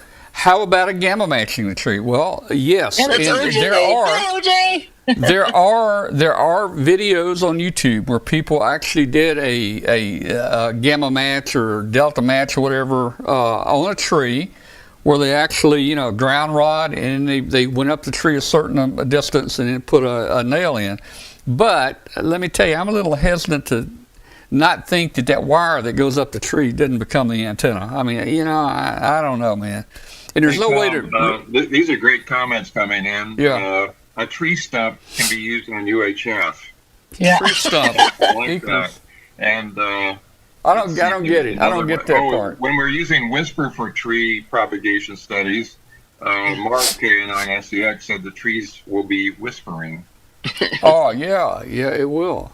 And wasn't there a song called "Whispering Pines" or something? Who did that? That was an old. Wasn't that a TV show or something? That was Sounds an like old- an I old think it was show an for old the country. 80s, Whispering Pines. I think that was an old country music. I think "Whispering Pines." Or maybe it was like an Agatha Christie, Murder at Whispering Pines. Okay, I don't get the tree stump equals UHF. Somebody explain that to me. It's shorter. It's shorter, yeah. Oh, okay, I got you. Well, I don't know. I got 130-foot now out here. Now you're just bragging. Now I'm thinking. You can choose which direction your beam, since you've got so many trees. You just load up the proper trees, get them in alignment, and you've got a full 360 there. Yeah. Yeah. Well, it's gonna be fun doing it. It's gonna be fun doing it. I just need some help. Into a pecan tree, it'll harvest the pecans. There you go. Yeah, now You can run some good seed out and knock all the pecans off. We're gonna. now here's one more thing. Would you have better conductance on the antenna if you use something like ironwood? Ironwood. I don't know about that, but look, let me tell you, we're not going to run power. I don't want to kill my tree, so I'm not going to, zap it with a kilowatt. We're going to just use a basic 100 watts and do the comparison there, and see what we can get. All right, this is going to be exciting. I just got to get some help down here. My friend Walter retired, and he was on the show some. He retired from FedEx as a pilot here about a month ago, and since he retired, I hadn't even seen the guy. He is so busy and gone so much now. That's what happens when you retire. You don't have any time to do anything. But I got to get some help here, to set that up, to get some video of it, some coordination, some testing, and so forth. So we'll get it done. I've got other things I'm working on right now. So I am going to change the subject just a little bit.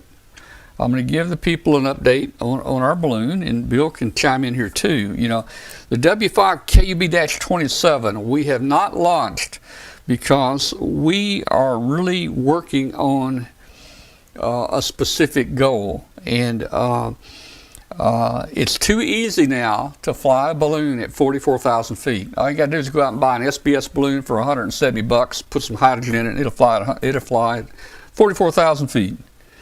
So, we've been around the world several times, a couple different times, and our goal right now is to try to break that 44,000 foot glass ceiling where we can fly at 55,000.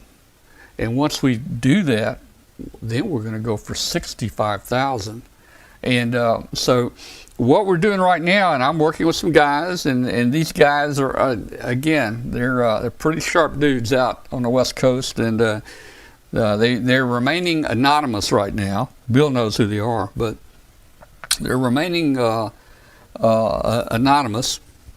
But they're testing. They're helping us test and plan. And some of these guys have experience in balloons as big as 100 million cubic feet of gas.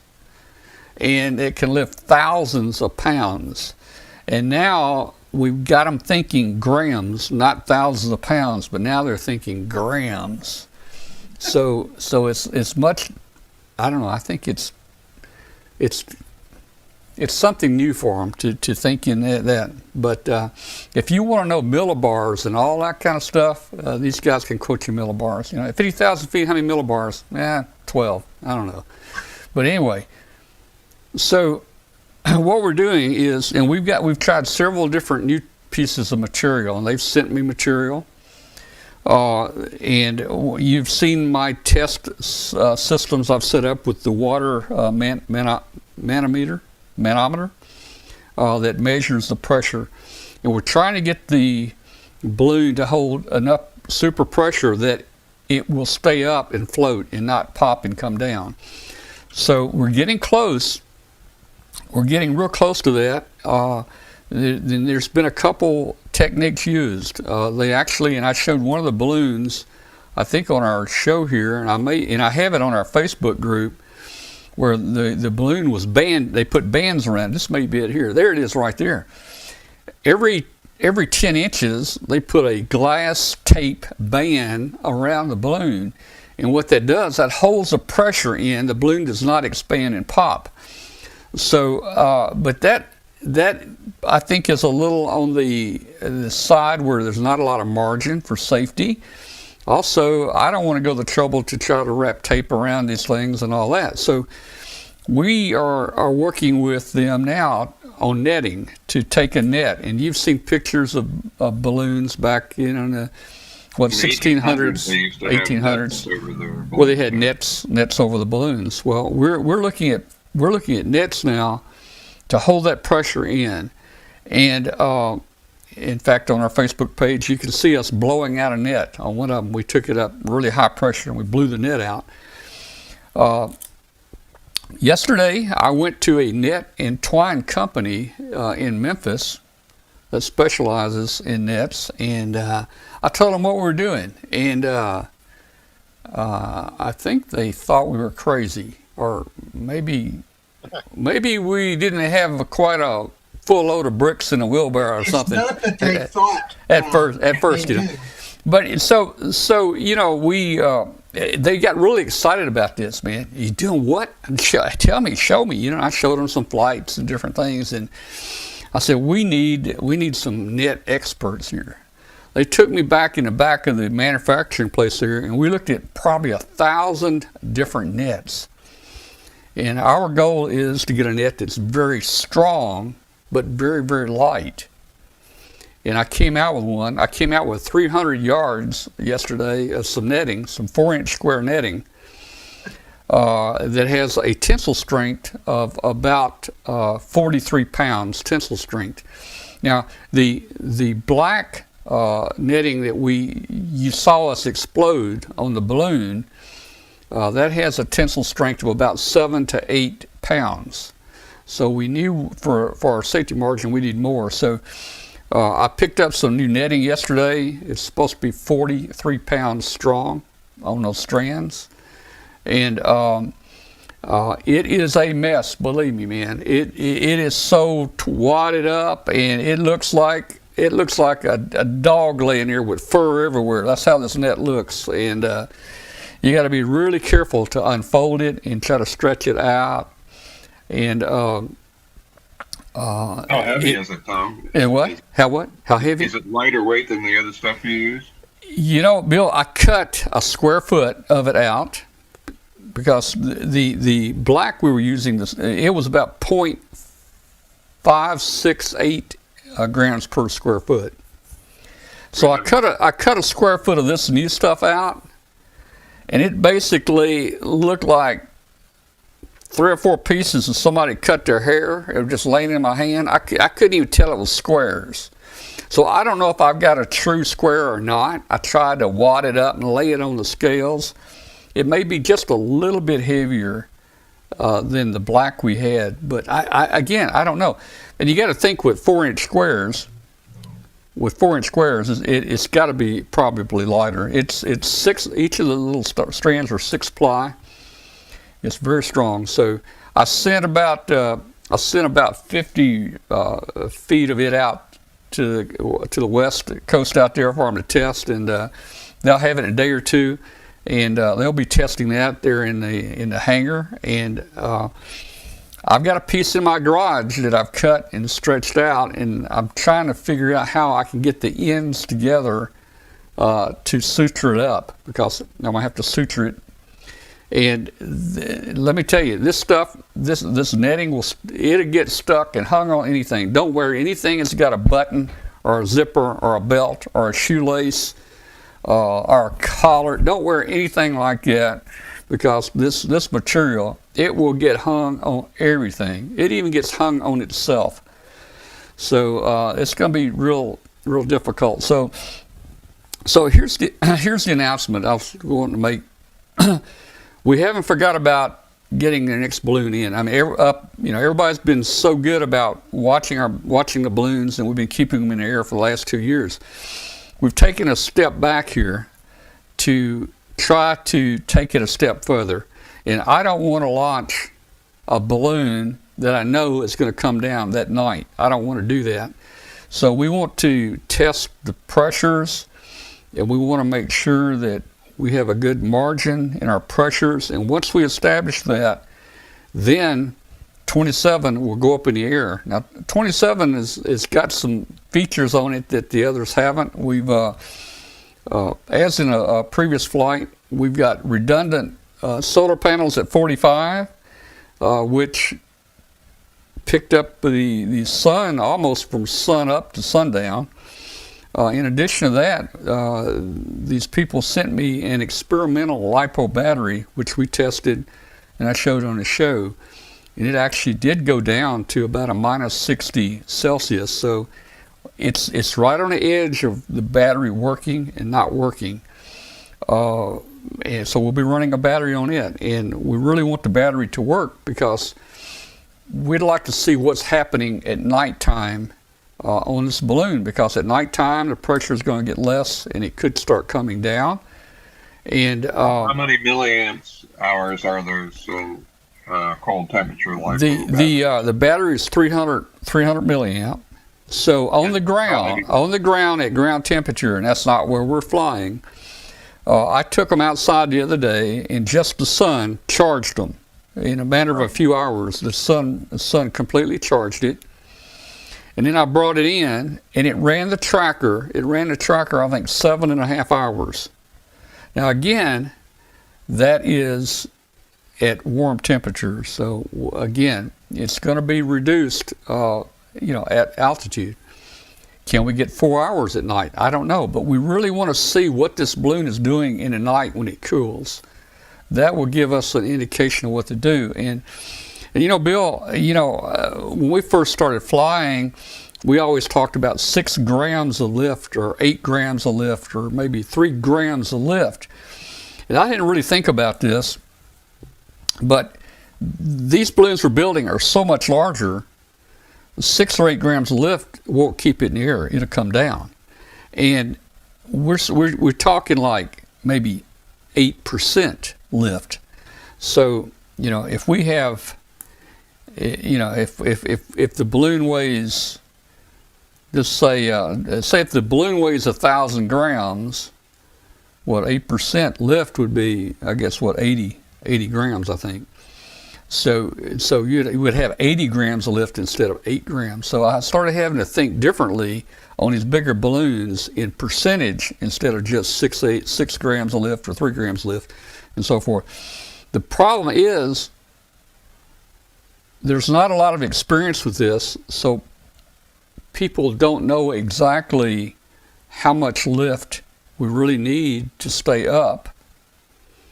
A couple of the previous launches didn't have enough lift and they came down overnight. So the secret here is to get the lift up high enough that it will stay up overnight, but it won't pop the balloon. And that's where we got to have that big safety margin in pressure. Oh man, I'm tired of even thinking about it. So that's where I've been spending all my time right now, Bill. So getting a lot of people are saying that your YouTube feed is buffering on them. You too? Okay. Well, I have no idea why. We're showing excellent connection here through our dashboard to YouTube. And I just upgraded my network here, my home network, from like 280 megs to 450 megs. But based on what I'm seeing, it could be some kind of congestion on the internet itself. It may be. I'm sure some people aren't buffering. I'm sure some people are buffering. That's kind of what happens, on the internet. Okay. So that's kind of an update, guys, on Dash 27. Just follow us on Facebook. Again, everybody, if you haven't joined our Facebook group, please join our Facebook group of 12,000 hams. It's called W5KUB. You'll get all this information there, so please do that. Also, subscribe. If you haven't subscribed to our channel here, please hit the subscribe button. All right, so that's all the updates and things I've got. What else can we talk about here? Let's see.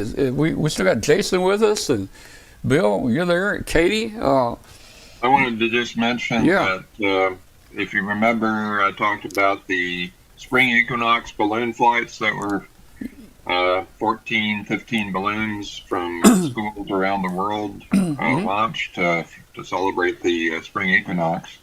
And they all were on those SBS-13 balloons.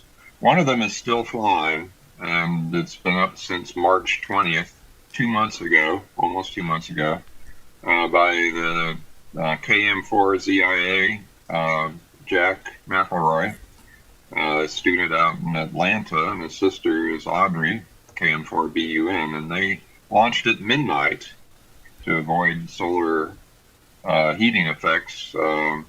And it's been wildly successful. They've been around the world now, 5 or 6 times, and they're currently over just north of North Korea. So that one's still doing great, and it's going around the world, and it's congested up with a couple others. There's a balloon that's been in the air for 110 days, launched from Seton Hall Prep School. That's an APRS balloon, but it was heard last night over Japan on its 9th lap around the world, and it's been up for 110 days. They just launched another one, and it's in Europe now.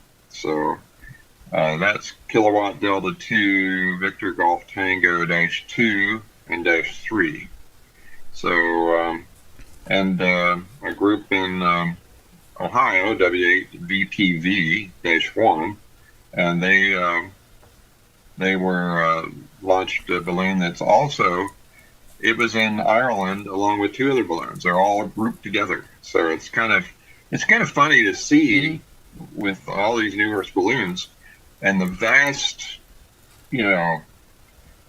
distances of the ocean, and they're all grouped together right next to each other and launched from different parts of the country or the world, and they all tend to group together. It's kind of really interesting to see.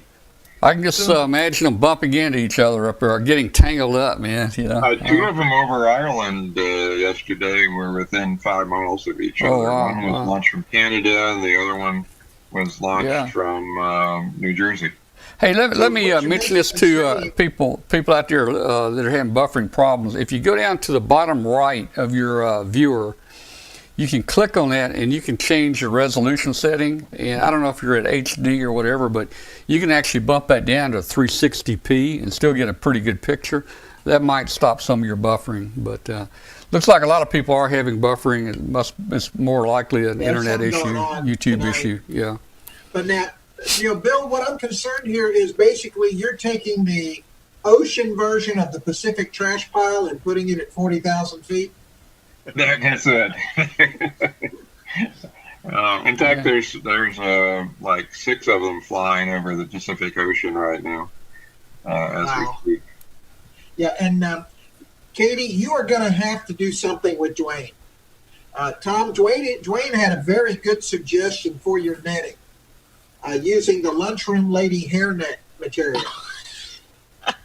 Well, I'm open for any material that will stretch around this thing and hold it, And if you saw the video we did last week, man, I mean, when this thing starts exploding, the balloon didn't explode, but the net was popping pretty good. Yeah. Yeah, but the thing is, I'd almost be worried if you went with too thin or too light of a material that would actually start cutting into the balloon. Yeah, well, and I'm concerned about that. Now, this new netting I've got here is 4-inch squares. The netting that we were using, it was 2.4-inch. This is a lot larger squares. That should make it maybe lighter if the thread was the same size. We could probably go as large. We might could go as large as 1 foot holes in netting. That might hold the balloon okay. I feel pretty comfortable with the 4-inch square. I like. I mean the 4-inch. That black we were using, it was 2.4-inch. That was really nice, but we got to keep trying until we hit the right perfect spot. All right. Well, okay. What else is going on here? Somebody else jump in here. Whoa. Let's put Jason on the spot. Jason? Yeah, it's his turn. Yeah, it's your turn, Jason. Jason, you got the next 5 minutes. 5 minutes, huh? Yep. Okay.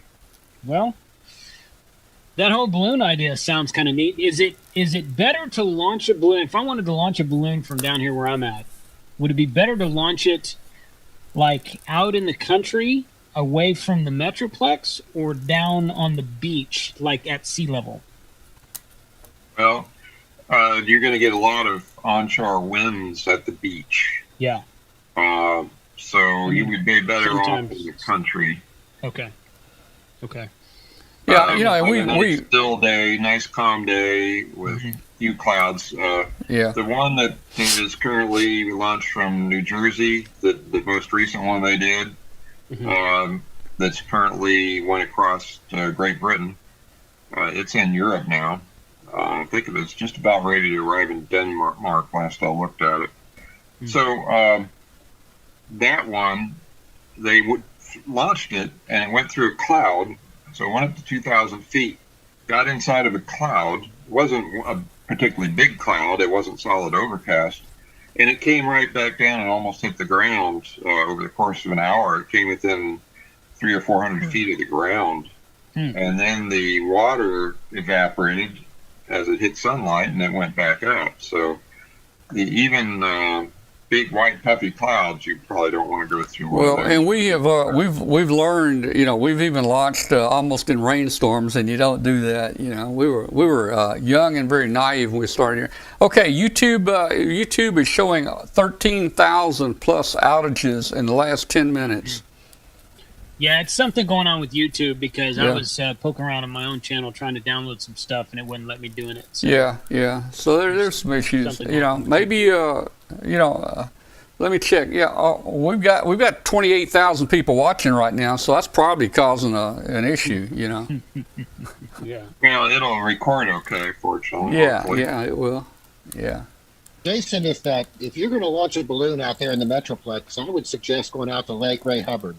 The southern dam. It's downhill from just about everything out there, and you're going to be away from most of the city heating. I have a piece of property about an hour and a half north of me where we go deer hunting in the fall. I have year-round access to it, and there's this big, huge field in the middle of that piece of property with no trees, and it's in fact that's where we operate. That's where we operate field day from most years. So. Jason, I think the issue. I can't remember his call sign. He drove up to your hunting property and did a YouTube video of it, and he referred to the cows next door as delicious. So, Jason, do you have? Since he didn't buy those, but I hope not. Do you have a building or anything there on your property? No, we just have RV trailers up there. Well, I was going to say you've got to put the gas in this balloon. You've got to just about be inside. You can't do it outside. Okay. Because the wind, if there's a half a mile an hour wind, it's going to move that balloon. And you just think you've got it hooked to a gram scale, and you're trying to measure 6 grams. And the wind is blowing it around, it'd be almost impossible, I think, to get that in. So you need to really somehow gas it where the wind couldn't touch it. Jason, what city are you near? Grapevine, right? I'm in Grapevine. Grapevine. My brother lives in Grapevine. Yeah, I think you mentioned that one of the last streams I was on. Well, we did I'm trying to think of the name of the area, but it was south of Dallas, about 30, 40 miles south of Dallas, and we had a Great Plains super launch there where we launched 10 balloons at once there, and that was an excellent location. Like Waxahachie or Hillsboro? I'll tell you in a minute. It was there was a country club there, and the region has got a private flying field, and but it's about 40 miles southwest of Fort Worth. Like Weatherford, Stephenville? Real, just south of Stephenville. Just south of Stephenville. Okay. Yeah. Well, actually, a little east, but that was a great location right around there. Okay. All right, we've got about 15 minutes before our slot on shortwave ends. Let me make a quick announcement here. If you're out there listening on shortwave, this is Amateur Radio Roundtable. It's a show about ham radio, amateur radio. If you wonder what we've been talking about, wild and crazy things here, we have a lot of fun being ham radio operators, and some of us do more. What's the word? More funny stuff than others. Funny is not the word. What's in each of our own ways? In each of our own areas. Anyway, so this is about ham radio, and if you're out there listening, we'd love to hear from you. Send us an email. You can send it to tom@w5kub.com, tom@w5kub.com. Tell us where you are in the world and how you're hearing the station. I'll even send you a QSL card. All right. Well, that's my story, and I'm sticking to it. I don't know. I think I want to change my story. What do you want to change it to? Something that'll get me out. The bad thing is I don't think I'm going to be able to do field day this year. Why is that? Well, I can't really say other than that's an extremely busy time of the year. Oh. And it's kind of an all hands on deck. Well, you mean even a weekend? They're going to make you work on a weekend? It's quite possible, yes. Yeah, just like FedEx, during peak period, that would be like Thanksgiving on to Christmas. That was a pretty much all hands on deck type thing, but yeah. We still had the weekends off. I think you might make it. I'm going to try. That's also the same weekend as the Huntsville Cat Show, and it's too soon for me to be going to a cat show. Yeah. I'm going to do that next year, so I'm going to try to get to field day this year, but not sure. It says down detector just had 29,000 YouTube outages, so there's a lot of outages happening right now. But it's kind of funny because the hotel I stay at in Huntsville is literally just down the road from the Huntsville Ham Club's field day. Hey, Jason, that town is Granbury and Pecan Plantation. That's the area where you launched. And that was a great spot because when the balloons came down, we had great farmland and rangeland to find things in. Although we did land one balloon one year in a hunting preserve, a private hunting preserve. And when our chase crew arrived at the main gate, a fellow greeted them, and we got permission to go on site, and he took them back in his little all-terrain vehicle, and it was 100 feet up in a tree, and he down for you, and he reached behind the gator, and he pulled out a rifle, aims it, takes one shot, and he shot the payload string, and it all came falling out of the tree. So it's a very good thing that the chase crew didn't trespass on that land. Yeah. True. They chose wisely. True, yeah. They chose very wisely. Yep. Oh, man. Oh, I'm about ready to get some popcorn or something here, guys. I don't know. I'm in the mood for a peanut butter sandwich tonight. Well, I might have that right before I have the popcorn. The show is always like Kathy explains the show here. This is my Friday night. I'm pretty busy up until tonight, but when we finish tonight, tomorrow's Saturday for me, man. I got the weekend coming up tomorrow. So I got to go to work in the morning. Well, that's nice for you, Tom. yeah. Unfortunately, I've got a very busy day tomorrow, so I'm going to go QRT.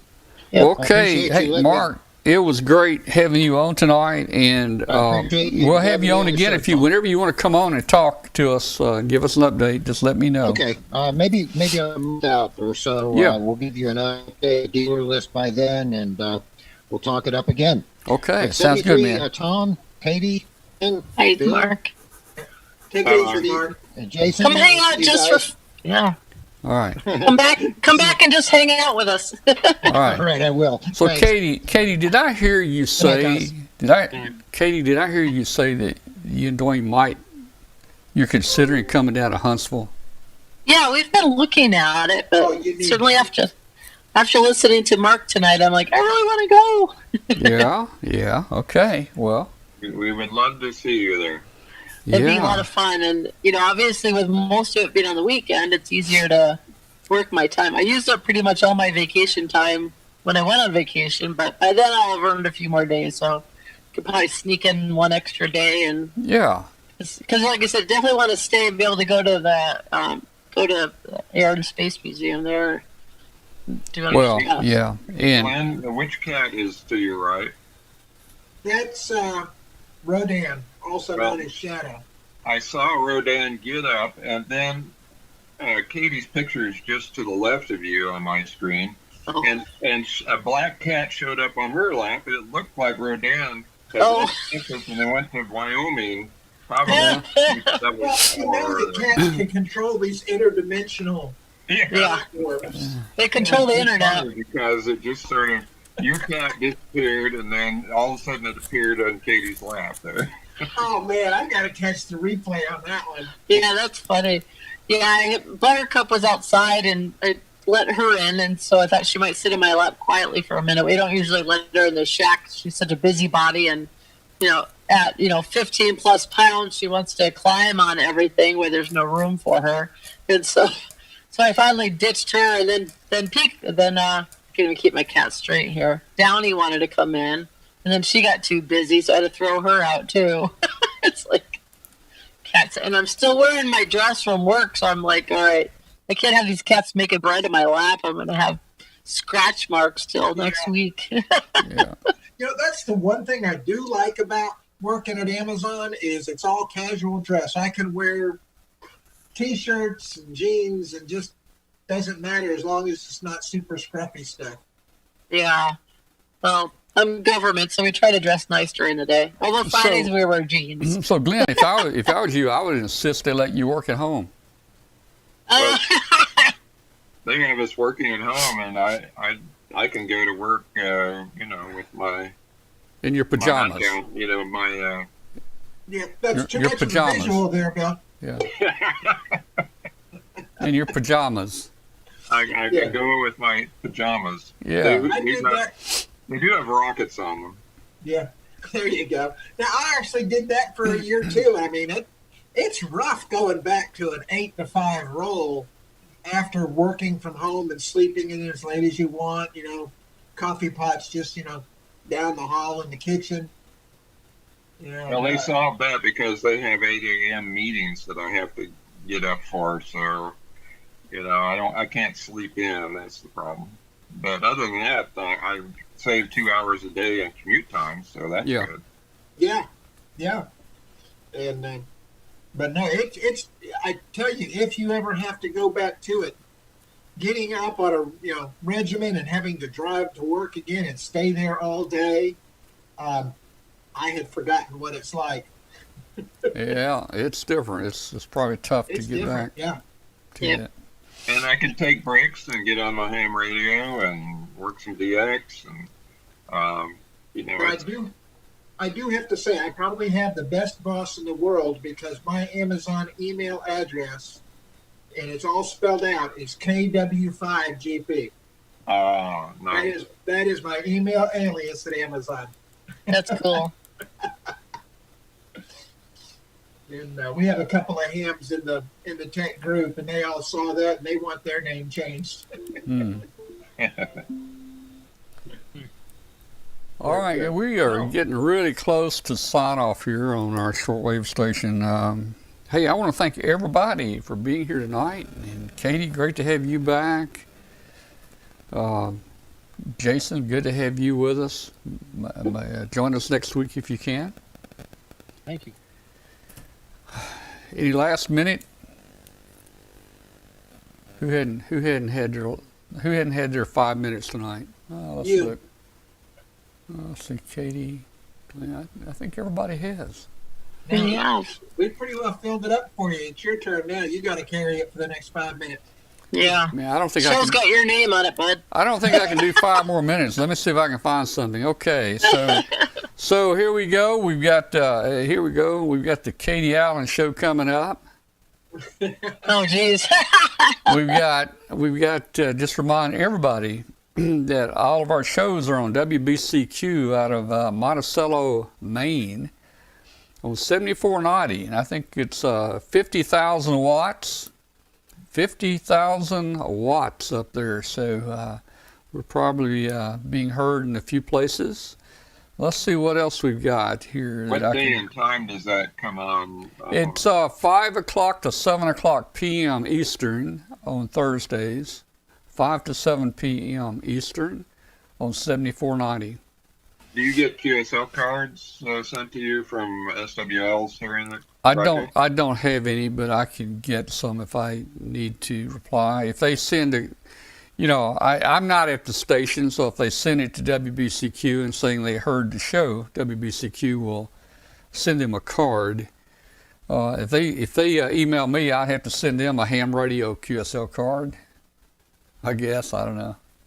That's kind of an art that's faded a little bit, or Yeah. a hobby that's faded is the SWLing, because there used to be just a ton of folks doing SWL. Yeah. I used to do that when I was in high school. HCJB, you remember that? And Yep. Quito, Ecuador. Yeah. And Quito, Ecuador. Yep. all the big stations I've got cards from. Yeah, Radio Havana, Cuba, Radio Moscow, HCJV. That was the big ones, man. There we go. Hey, guys, there's some of the people there on the show. Let's see, podcast.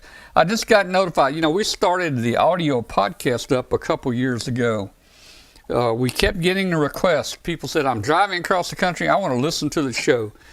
So I signed up for a podcast, and it's costing a little money to put it on, but it's no big deal. But we've got an audio podcast on. They just notified us we had our 10,000th download this week. Our 10,000th download, and we've got 100 episodes on our audio podcast out there. So it's doing pretty well. I wouldn't have thought people would be listening to the show, but I guess you've got truck drivers and people on vacation. They'll just tune in here. And we're on all the big ones: iTunes, Google Play, iNet Radio. I got a thing from Sirius XM the other day, wanting to see if they could put us on Sirius XM. Don't know if we'll do that one or not. That might be a little costly. Probably, yeah. Yeah. What I could do, if I could get on there in a time slot next to Howard Stern, we might do that, Yeah. So let's see. There's a shot of our future station right there, and Future and past. yeah. Let's see. Wow. Look at all that heat. I kind of like it. Just reach up here to that Telecrafters. knob right there. Turn that knob here right there. Let's see what else we got here. Hey, show them the real view. The real view. A real view. Yeah. There's a real view. There's a real view right there.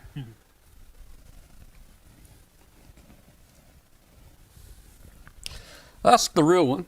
And let's see. Here's Studio A. Here we are in Studio A, man. This is up in New York somewhere, I think. I don't know, man. Mm-hmm. And then this is back in the back in the control room right here. Notice they do have two monitors tuned into us. Those two monitors right here, they do have our show on those two monitors. So we like that. Let's see. We can go down to where it's warm. Oh, yeah. Yeah, or we can go down to where it's Take me cold. to the beach. Yeah.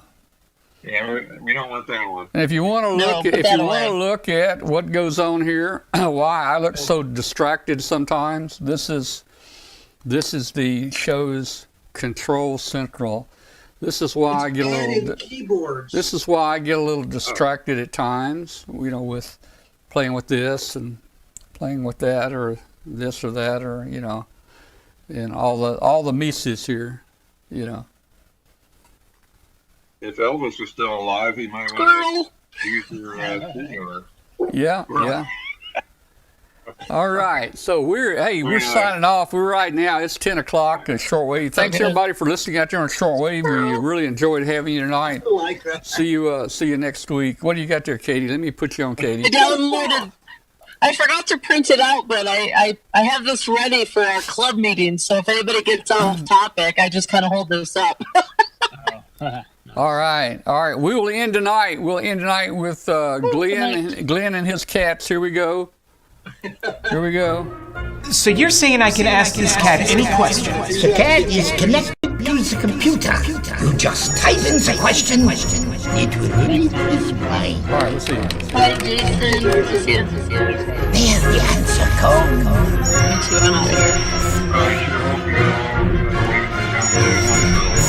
I hope so. You're the man! I've been looking for this for weeks. I don't know if I'll be